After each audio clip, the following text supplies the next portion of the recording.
Jadi acara literasi penulisan di perpustakaan Bung Karno, guys.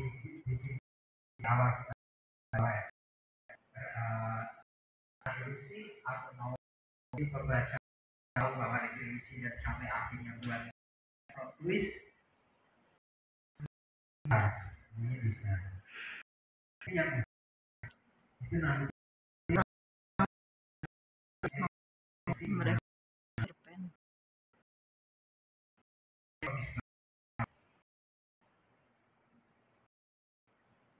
Dan yang terakhir itu ada hujan di sudut jalanan di kota. Sekarang sedang menganalisis cerpen, guys, cerita pendek. Hari ini langit kelabu. Dengerin, guys. Aku semakin melakukan motor. Tapi nampaknya hujan tidak sabar untuk turun ke bumi, memberi kabar gembira kepada para petani untuk segera menanam apa yang perlu ditanam. Bau jalanan yang terguyur air menyeruak, pohon-pohon, dedaunan, dan tanah kering bersorak riang menerima.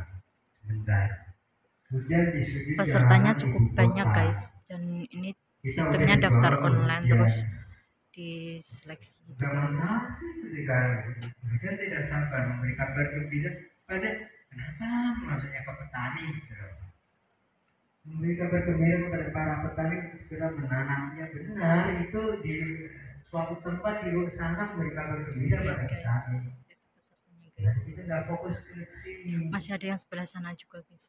Ketika kamera kita bicara lagi soal kamera. Ketika kamera sudah ada di situ memperlihatkan hujan yang di sudut ibu kota itu, kenapa nggak dikumpulkan orang-orang yang melibat dagangannya yang bertugas pergi bukan karena mati, yang sebelah sana, hujan. guys. Di sana masih ada peserta lagi, guys. Petani yang jauh. Akhirnya kamera harus dilepas jauh.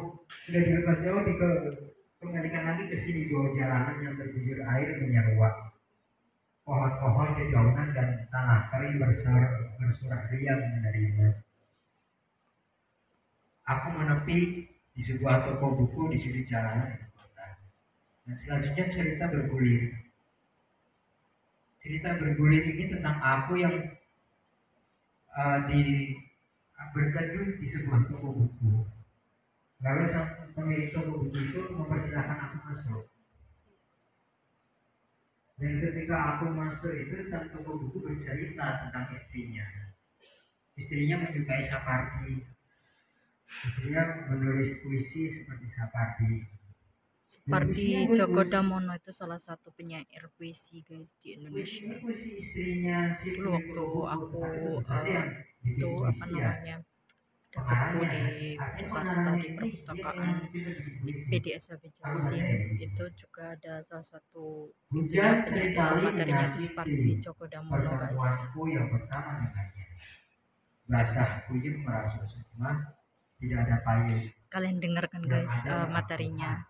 Ikut dengerin, guys. Lalu Sapardi menulis puisi Hujan Bulan Juni. Barangkali ini penyembur dadaku yang kering kerontang, lalu tersirat ketakutan. Lalu Sapardi mengirim puisi Hujan Bulan Juni, mengajakku tak berkecil hati bahwa pelangi masih terlihat di sini. Puisi itu dimasukkan dalam cerpennya untuk membuat kita masuk dalam kenangan si istrinya pemilik toko. Istrinya pemilik toko itu yang menulis puisi.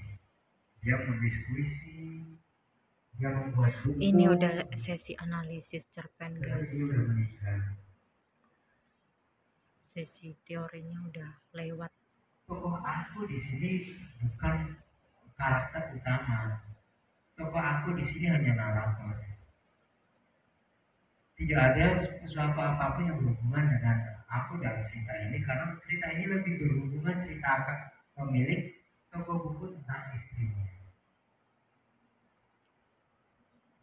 Konflik yang ada juga Hujan itu tidak membuat konflik. Hujan itu hanya suatu yang setup agar aku bisa bertemu dengan pemilik Ntar kita toko lanjut dan konten yang kedua mendengarkan guys. cerita itu. Itu udah di setting